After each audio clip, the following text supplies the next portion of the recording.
Hey guys, I'm Dan Rodgers with the Key Leadership Inc. and I am really excited about what we get to talk about today. We're going to talk about sales and getting through the gatekeeper, talking to the gatekeeper. Talking to the gatekeeper. Stick around for just a few minutes and we'll get started.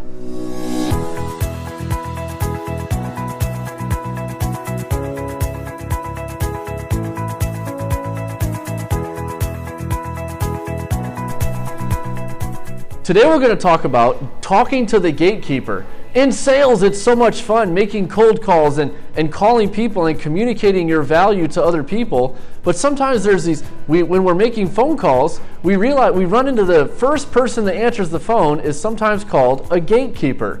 It's usually a person that is a receptionist of some sort or a secretary to the decision maker, and you've got to make sure you understand two core principles of talking to the gatekeeper. Imagine yourself in this scenario. You've done your research on the company, you've researched the website, you found the name of the decision maker, and you're ready to go.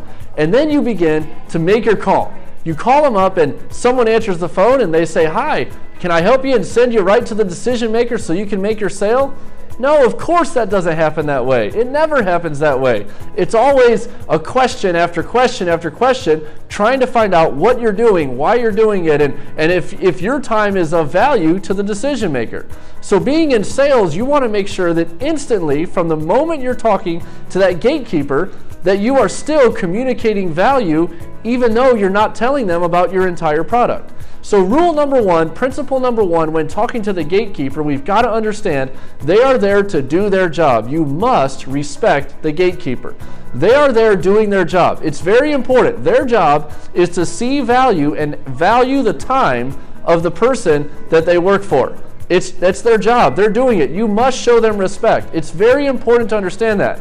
I remember when I was practicing cold calling and getting in training and stuff like that, I remember training and being told, don't worry about them, just ignore them. They don't know what they're doing. They don't know what they're talking about. Well, that's not accurate. That is bad information, because we want to make sure we understand that gatekeeper is a very important person to the company. And if you see them as a salesman, if you see them value that they have, and you realize I can add value to them, because knowing their name is very important. So you make your cold call and you see value in that person, the gatekeeper. So they answer the phone and they say, "Hi, my name is Janice. How can I help you today?" Principle number two, let me tell you this about talking to the gatekeeper. Humor is always a great tool to use.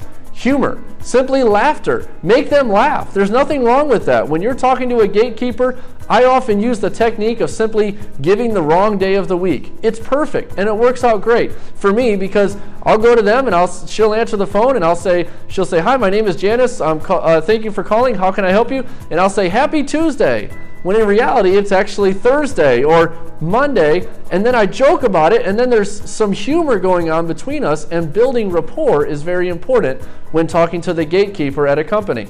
And so when you're communicating value, you're ready to talk to the decision maker, it's very important. Simply leverage humor.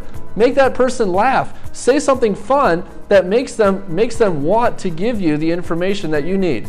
I've gotten cell phone numbers of the decision maker without a problem. Email addresses. Certain information is not a problem to get when you simply choose to build good rapport with your gatekeeper. Leveraging humor is vital. It's very important to do that. I recommend making sure everywhere you go, if you're afraid to make calls and you're afraid to communicate value or talk about your product or service, the best way to cold call is simply to go to the grocery store or go to a store and give a handshake to somebody. Simply shake their hand.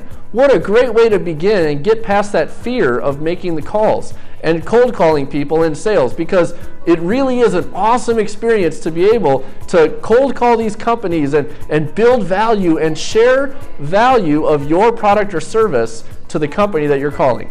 So getting through the gatekeeper, what do I got to do? Number one, we need to make sure we understand they are just there doing their job. That is important. They are a valuable asset to the company they work for. And number two, simply leverage laughter, leverage humor in your initial presentation. If you can build rapport simply by leveraging laughter, making them laugh is a great way to do it, and just being very lighthearted about it you'll be amazed at the results you will get and how fast you will get past all the other salespeople that are in competition with you to get to that decision maker in the company you're working with.